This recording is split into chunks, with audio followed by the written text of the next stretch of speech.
Hey, it's Shireen Vishmaya, and I wanted to talk about the full moon in Virgo that's taking place right now. These energies have been building up for the past couple weeks, and a lot of people have been even reporting that they've experienced a lot of insomnia over the last couple weeks, especially the last couple days with the advent of this full moon. And I think it's because this full moon's in such a challenging pattern with the other planets, including well, for starters, it's in what's called an inconjunction with the Venus retrograde, which is also going on right now, which is also challenging in bringing us back into a lot of revisitation of old relationship patterns and dynamics. So that being in a very difficult, what we call like a blind spot relationship with the full moon, it's like two very intense culminating energies that don't see each other. It's like before a big crash or something, and it's like they just don't get each other. They're speaking a different language, which, by the way, is another theme of this full moon that came up in our Project 40, the 40-day process I do, the journeys that I do. We're doing one for the Venus retrograde, and what came up yesterday was the theme of the love languages, like how we all speak a different love language. And this is a problem often in relationships because we're not all speaking the same language. There's at least 5 different languages. There was this very, popular book that came out in the late 90s by Chapman about the 5 different love languages. And I think the 5 languages are, one is physical affection, one is quality time, one is acts of service or devotion, one was words of affirmation, and then the other one I think is gift giving. So, they all sound great, but we have different priorities of which one makes us feel loved. And part of what can be healing in a relationship is learning the other person's love language. So you could almost say at this full moon, we're realizing where we're speaking different languages with people. Actually, some people are saying, why does this full moon feel like a Mercury retrograde? Or why does this Venus retrograde feel like a Mercury retrograde? Because communication is so off. And I think part of it is because of this, another thing is Mercury is debilitated in Pisces right now, opposite this full moon, and the Mercury is also very close to Chiron. The sun is also there. There's this cluster of energy around, the projection of Pisces, like this kind of, it's a very emotional, empathic, compassionate energy, but it's not the clearest in terms of everyone being on the same page with the same message. There's a lot of projection going on about what's happening in the communication right now. So we have to watch out for that. And so going back to this challenging relationship between Venus retrograde and Aries right now, in relationship to the full moon, I feel like it's being amplified. Full moons amplify things. So it's showing us where we're out of alignment or where things are incongruent between our value system and maybe our work, or maybe wherever the Virgo area is in your chart. You could think about where the Aries area is in your chart and the Virgo. They're already having a difficult relationship as it is, but these are being really highlighted right now.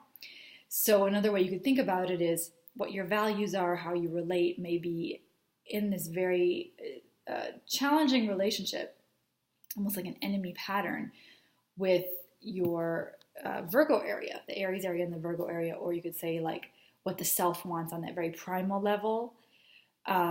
That very uncompromising level is in disagreement with the part of you that is a little more discriminating and more detail-oriented, maybe more analytical, more discerning. So it's like this very raw, impulsive energy being completely out of alignment with the part of you that's overthinking, overanalyzing, and, much happier with a process and everything compartmentalized versus like this kind of like raw primal force in your face energy. So there's this kind of interesting incongruence happening right now energetically that you can feel. That's part one. Now, to make it even more complicated this full moon, we've also got this three-way fight going on between the mutable planets. I think of the Three of Swords. That's the image that comes to mind because it's an image of a heart with 3 swords piercing through the middle of it, and this feeling of, like literally piercing the heart with these three different energies, pulling us in three different directions, like the triangle. If you've ever been in a triangulation with someone, like, you know, of course, the love triangles are the most common way of where we feel that really deep piercing of the heart. Like you love somebody, they love somebody else, or you're with somebody, you find out that they went off with someone else or cheated on you with someone else, or, you know, or whatever the triangle is.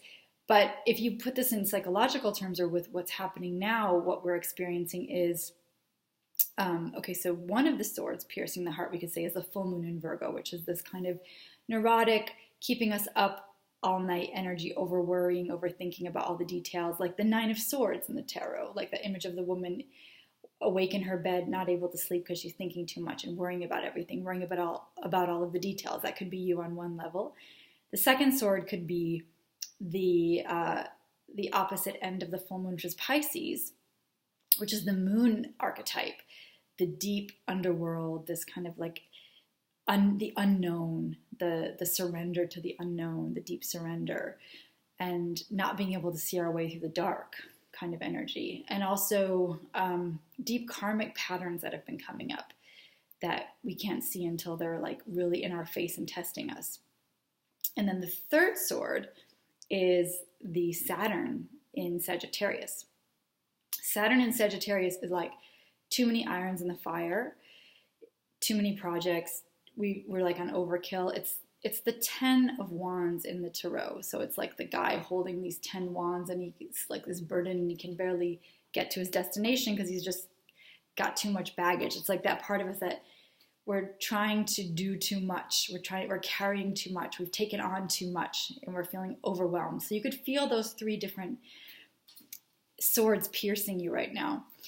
And the key is to move toward the missing leg of the T-square, which is the Gemini, the last mutable sign, the Gemini area of our chart, or the Gemini area of our life, which is all about reconciling communication, being really clear in our communication and with our word choices, and also reconciling the duality within, the light and the dark side within, and finding some way to hold the opposites without choosing sides. So it's literally like the idea of both and versus either or is what Gemini requires, that you make space for both. You don't force the issue with just one side or the other. You look at both. You don't just look at both. You make space for both opposites. It's the lover's archetype. So it's like bringing into union the opposites of masculine and feminine, light and dark. And that's a bigger theme that's happening right now, is reconciling the light and the darkness. I mean, literally this full moon is happening on daylight savings, so the light and the dark are shifting priorities. Like we're having longer days and shorter nights. It's going to start now, because even if we're forcing it by our time frame, this is what's happening. So it's a theme right now. And the other thing, of course, happening is with the Venus retrograde. Venus is moving from her status as an evening star. She's about to she's about to really go into that descent where she will reemerge on the other side of the 40 days as the morning star. So she's also going down we're all going into the underworld right now of the unknown, and getting stripped away of a lot of false illusions and just old parts of ourselves that no longer serve us. It's being stripped away, just like Inanna going into the underworld and having, all the different parts of her stripped through the 7 gates. So we're in that process right now, and this full moon is really illuminating it for us. And then the other thing happening, the last thing I wanted to mention, is the Venus-Mars mutual reception, the dialogue going on between Venus and Mars, which has changed the quality and the tone of the current Venus retrograde, because now they're first of all, the Venus retrograde is now answering to Mars in Taurus, which is a very different energy than when Mars was in Aries. So we're calming down a little. We're getting more peaceful and more stable and patient in our relationships. And we're able to form a dialogue between that feisty Aries energy and the more, peaceful Taurus energy. But Taurus can also be like digging our heels in too. So we could also feel a little bit stubbornness kicking in now too, where we don't want to budge and we want to be in the right, or we want to do it our way. We don't want to change a certain habit or pattern. We might feel even more resistant to that. But the way to get them into a happier dialogue is learning from each other, just like any relationship. It's like, again, learning the other person's language. So, Venus, when she's in Taurus, would say, slow down, get more sensual, have a beautiful meal, really, indulge and just be patient and find the beauty in the situation and just, stay at peace. And Mars and Aries would say, make sure you work out and you're very competitive and, you have a lot of physical outlets, and that, you don't have a problem asserting your needs, and you're very direct, and you burn through the anger, you don't hold on to it. So, they have a lot to teach each other in their different languages. And I think that's kind of a grace that's happening right now for all of us to learn from both signs. To learn the other one's love language is the key right now. So we can think of that in all of our one-to-ones, like trying to, if we can really, they say one of the deepest psychological needs we have is to feel appreciated. William James said that. So if we can learn to appreciate the other person's priority, what they value, that's the deep lesson of the Venus retrograde, not just about what I want, what I need, what I'm comfortable with, but what does the other person value, and how can you extend that, and how can you listen, Taurus, listening, and extend more compassion. As my mentor in Egypt says, compassion and power go hand in hand. It's very dangerous if you have one without the other. And especially if you have power without compassion, that's even more dangerous. But when you have them together, it's a very beautiful and healing blend. And I feel like that's the gift of Pisces, is to move into the compassion for the other and deep commitment to forgiveness and healing, even if we seem to be, especially right now in the world, everything's so polarized. How can we find this bridge to not project and blame and put the shadow out there? It's like this constant work of having to hold, like we said earlier in this video, hold the tension of the opposites and hold the dark and the light within us. If we can do that within, we'll have less of this reenactment outside of us of putting whatever the perceived repressed negative energies, whatever they are, out there. Like, these are the bad guys. These are the angry guys. These are the ones to watch out for.